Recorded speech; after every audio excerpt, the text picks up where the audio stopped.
Irish author Anne Enright won the Booker Prize back in 2007 for her fourth novel, The Gathering.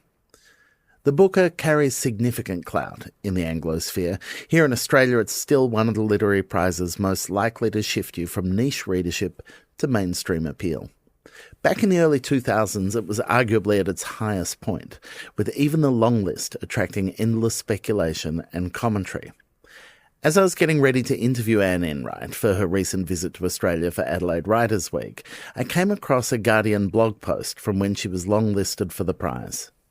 At first glance, it seemed mean-spirited and frankly a bit stupid.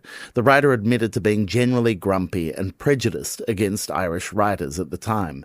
They opened the review by assembling what they called a grab bag of Irish childhood clichés and where they appeared in the book. Here's a taste. Drunken father who veers between maudlin sentimentality and maudlin violence. Harried mother living harried life in old-fashioned kitchen. Too many children. One of these children dies too young. A grandparent close to death. A schoolteacher who instills a love of books in the author. Rain, brown tea, more rain, more tea. You get the picture. But then something funny happens. The journalist completely gives up on the exercise. I'd underestimated Enright, he admits, and then some. Suddenly his doubts, his prejudices, his preconceptions are completely overwhelmed by Enright's writing. Her sardonic wit, her complex humanity, the power of her prose. And with her Booker win, Enright's recognition as one of Ireland's most accomplished writers finally arrived. She became the country's first laureate for fiction from 2015 to 2018, and since then has gone on to write book after book of indelible, unforgettable characters. I love her writing, and apart from a low-key fear of her incisive, no-bullshit style, I was in no danger of underestimating Anne Enright. I'm Michael Williams, and this is Read This, a show about the books we love and the stories behind them.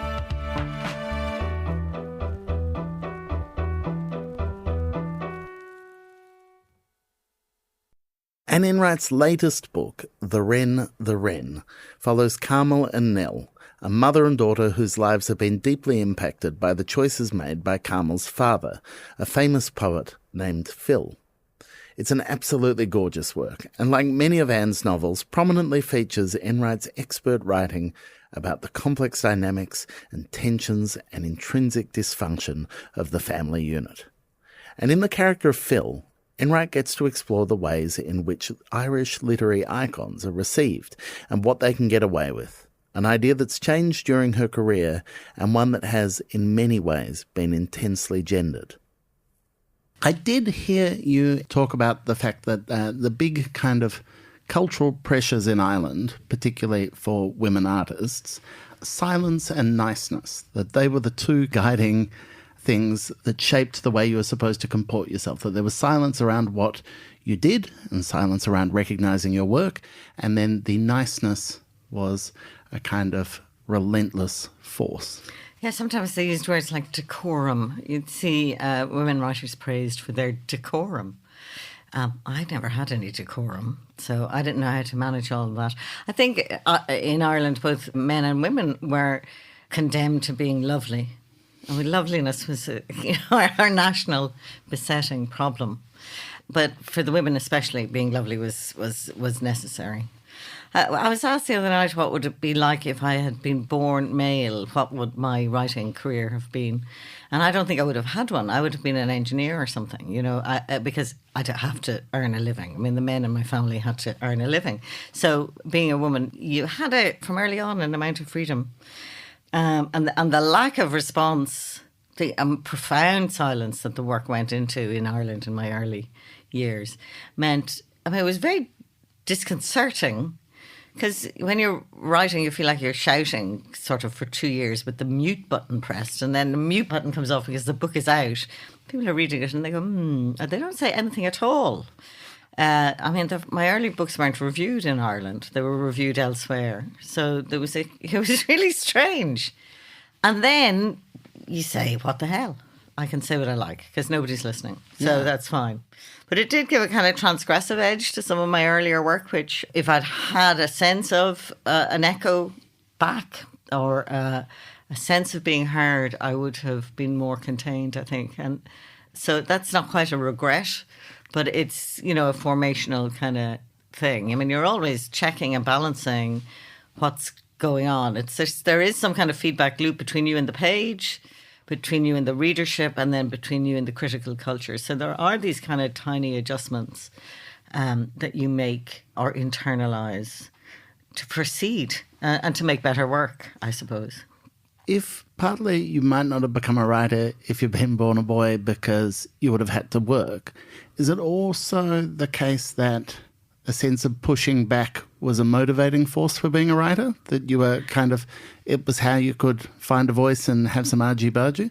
Well, I suppose I say that because when people ask me questions about gender, I'm increasingly careful to consider properly about what it is, because masculinity is also an issue. Because it's easy enough to be aggrieved, and there's plenty to be aggrieved about, but it's not a kind of way to resolve what's going on either in your head or in the world. A little bit. It's good to be cross when nothing else will do. The idea of pushback, when you had the laureate role, you were a very articulate advocate for kind of considering the ways in which chauvinism and gender had so shaped Irish literature. It's a more unconscious bias, because Ireland was so busy being Irish, they forgot about the issue of men and women, really. And Irish male writers, they don't celebrate misogyny in their work. They're not nasty. They don't feed into whatever that fire is. They're not Mailer and Roth. And I'm sure they might read Mailer and Roth, but that's not the kind of thing they deliver. They deliver really interesting, lovely books. But the unconscious biases, nevertheless, was huge. I think what happened to me, partly because I was laureate and I was going to call this out and tally the numbers and just say, actually, by the way, this is happening, even though you would deny it or it would surprise you. It was being middle-aged. There's a thing about middle-age where you say, actually, it's not going to change. When you're younger, you think it's going to change any minute. They're going to like me. And then the me goes away and you realise that, no, it's kind of not about you. It's like, so some objectivity kicked in. And I thought, well, I'm never going to please this invisible, slightly persecutory cohort in my head. I'm never going to please them. So I might as well just get out my bulldozer and go through them. You seem happy behind the wheel of a bulldozer. That was a good bulldozer, yeah. Yeah.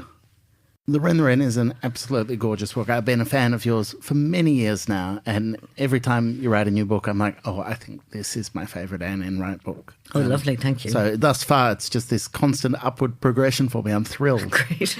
But some of these ideas around gender roles play out in the Wren, but more acutely the question of generationalism and the ways in which silences operate between generation and pressures, both seen and unseen, run down through a family, through different experiences. Inheritance, yeah. And legacy. Well, yeah, I mean, I was reading a review recently that said the men are no good in this book, or so the women aren't great either, It's like, though everyone in my work is seen from someone's point of view. So I'm not an omniscient narrator. I don't give both sides of the argument. I give a multiplicity of characters with a multiplicity of views. So the men are seen to be disappointing or wrong or whatever by both Carmel and her daughter Nell, in part because of the desertion of the family by Phil, who's the poet, the patriarch figure at the top of the tree there. So Phil's a poet and his poetry is in the book, so it's kind of a little bit more about culture. Phil is the culture, he's the language, he's the tone of voice, he's the accent. At one point, Carmel says that when he died, he took all the words with him. So it's like he had, language in his gift. Carmel doesn't really think that what she has to say is very interesting. And she's kind of proud of that fact. She doesn't go around presuming that she's of more interest than anyone else. People need to get over themselves. Yeah, no, she's a very sensible person. Very sensible. So I want to kind of think through each of those three characters because I think they're wonderful characters and they exist quite differently on the page. They do. But perhaps starting with Phil and the fact that we get a sense of him from his poems, but he is the male genius Yeah. Well, first of all, he leaves his family when his wife gets sick, and he's too anguished and he loves her too much to be around. It's too upsetting. That is both a shit act and a shit defence. The whole wounded, I'm just too... But back in the day, nobody pushed back at that and said, there's more than your emotions involved in this. I mean, I was thinking, we all know people who are like that, who are the centre of their emotions are the important thing in any given situation. And they can't reverse the polarity, they can't, they can't switch points of view. So, and that is in part what the monster artist was like. The monster artist could also write really delicate, interesting, empathetic work while being not delicate or empathetic in their daily life. But part of what often seems to me characterises the monster artist is a kind of staggering lack of self-awareness. And I'm curious about the act of writing Phil's poems. Because would Phil's poems be him distancing himself from the world, or... No, what I love about Phil is his reach, his sense of yearning, and his need for something higher. And that's sometimes what poetry affords us, but it depends on how low is your starting point. I mean, Phil's starting point is very low indeed. He grew up in a tiny thatched cottage, and I mean, it's all that story, turning poverty into beauty. So yeah, he has yearning.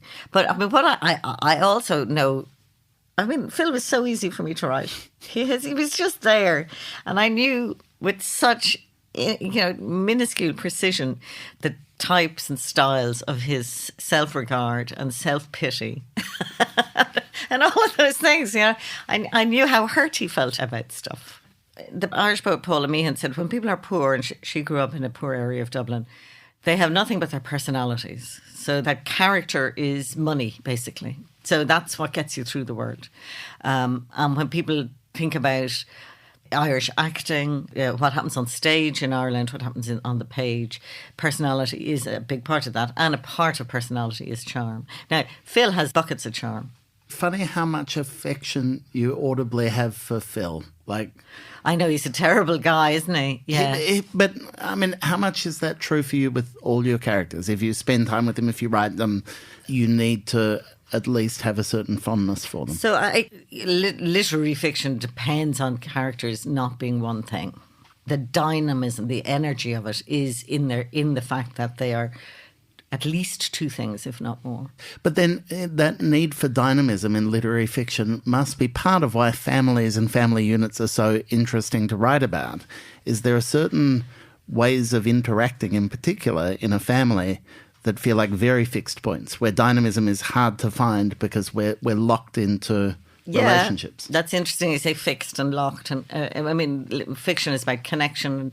Family gives you automatic connection whether you want it or not. So those bonds, they're not affiliations. They're not what you go out into the world and find.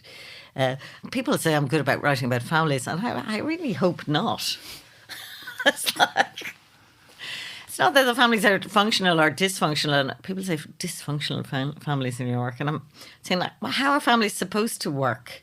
It just seems to be a natural unit for me. And I worry then that people think I'm writing about that when I'm not really writing about families, actually. I mean, in this book, there's a level that I feel underappreciated, sadly.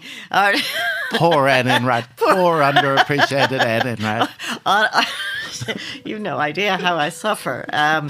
But it's the way that there are different languages at play, that each character has a different way of speaking, a different kind of historical context, and that language, their tone of voice, their accent, their personality is somehow kind of a meta discourse in the book. We'll be back in just a minute.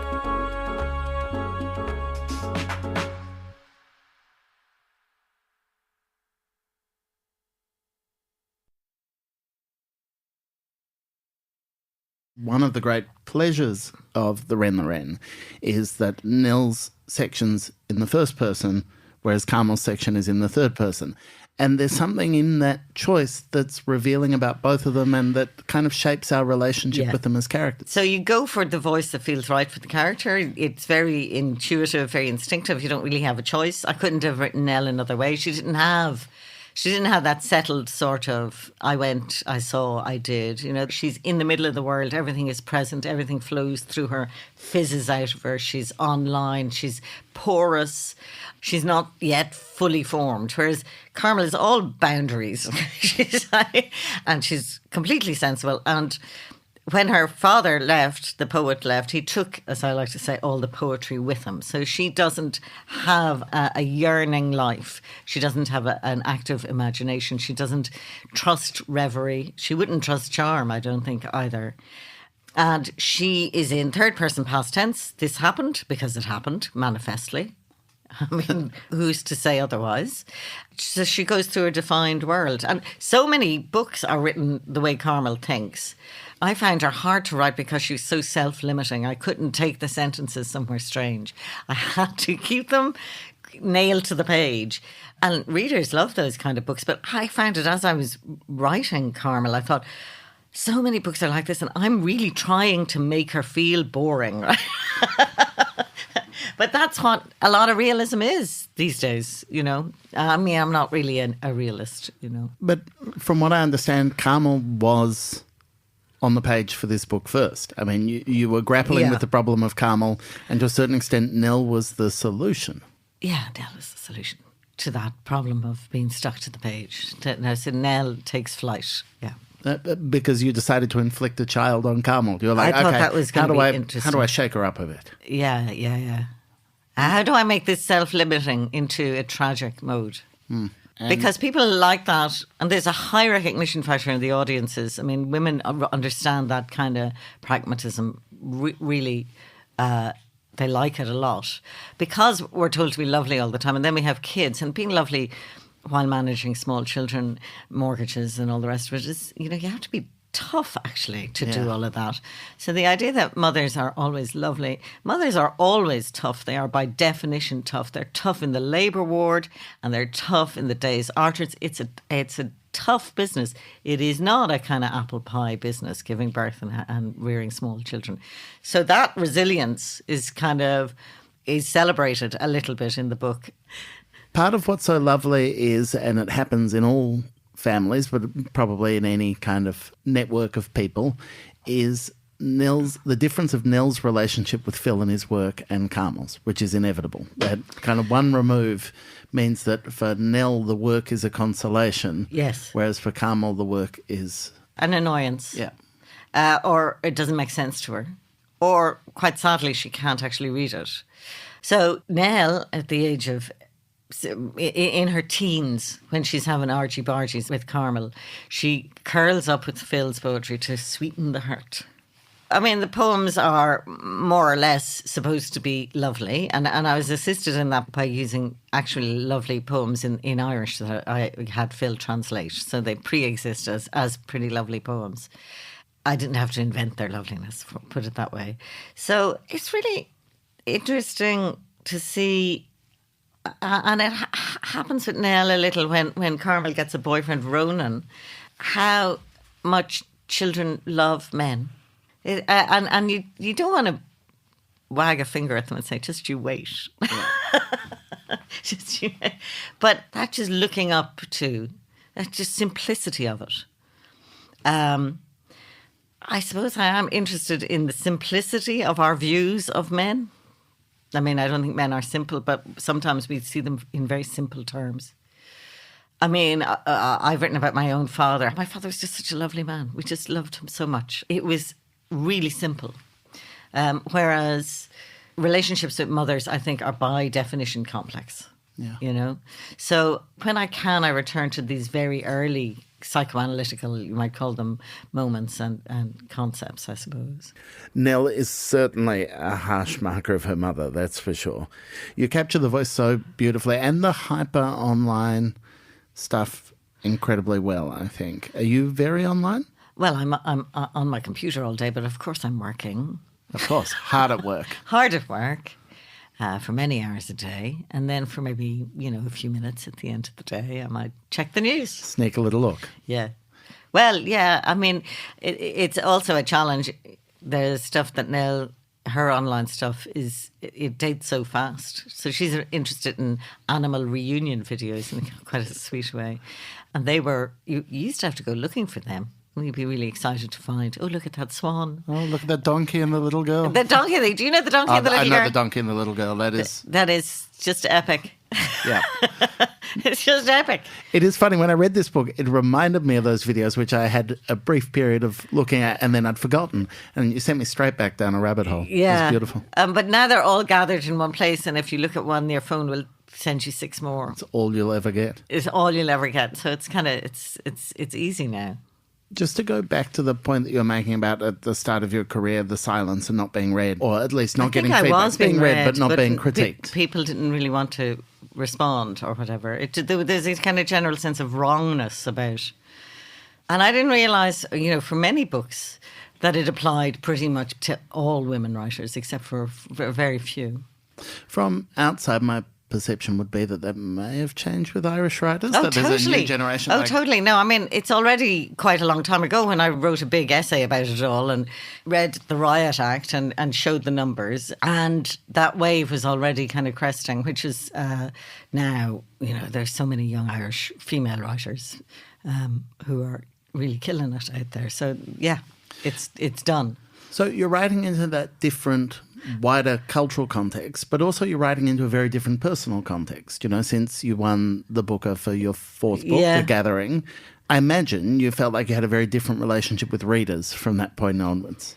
Well, yes, I did.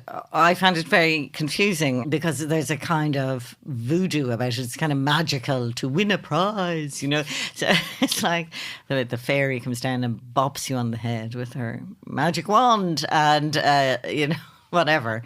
So it's not quite real and it produces an amount of response that seems a bit strange, and then you realise that you're meeting the readers, or you're looking around the hall and there they all are, and that was new to me. I mean, I wrote The Gathering in a very small room for what I thought would be a small and select readership. I didn't think it would be a general book at all, or nor was it intended to be. And so when it did gather those kind of reading figures, I was like, okay. So I think it took me a while. I mean, the next book, The Forgotten Waltz, was I kind of reduced my palette, made it a bit smaller so that it would, I write very intuitively, so I'm not a big planner or structurer. So that's a pretty delicate mechanism, So you do want to gather your sense of creative privacy back somehow. Yeah. I imagine that it would be hard not to let it get into your head. If you're relying on intuition, whether it's reviews, whether it's peers, whether it's readers themselves, a reset each time must be a tricky thing to. So, yeah, I don't know where your head is, though, getting into your head. I mean, there are kind of layers or rooms or different places in your head. So I suppose it's getting access to I think there is a sweetness to the process of writing, and that sometimes you can feel that people are trying to take that from you. And so it's trying to get back to the source, you might say, or to that sense of sweetness or ease. I'd love to know for you, when you're at this point of the process between books, what's the moment when you feel the next book suddenly knocking on your consciousness? Is it a voice? Is it an idea? I don't know. I wouldn't trouble it by recognising it. If you recognise it, you might not let it in. So I remember somebody saying to me, it's always a year after publication before you sit down properly again. This book was quicker because the pandemic just sliced into Actress, which is the book before it. It was published as the pandemic hit. And I had a great sense of restitution, actually, during the pandemic. The lockdown suited my ability to imagine, and, it was a time of reverie, not all of it fantastic, but it was a very drifty, cut loose sort of time. So I don't know. I mean, normally, I back in the day, I would be very cross when a book came out because I couldn't work. Yeah. And I said, why can't I get anything done? Because I'd be doing this kind of stuff, or, and there was less of it back in the old days. So I don't know. I have a little, you get a shape, you get a tone and a shape and an atmosphere before you get the book. It makes sense to me that there's a closeness between actress and the Wren. There are some ideas in it that feel like they bounce off it, that the one is in some ways a response to... Yeah, you're completing the book that you didn't quite finish, or you're completing a theme that you didn't quite finish. So the books often work as... they often speak to each other in that way. Especially the ones that follow each other. Yeah. So the Green Road talks to the Gathering, and Actress talks to this. So I'm onto a new set. New set, a different conversation. Yes. Anne Enright, thank you so much for joining us. Thank you. Anne Enright's latest book, The Wren, is available at all good bookstores now.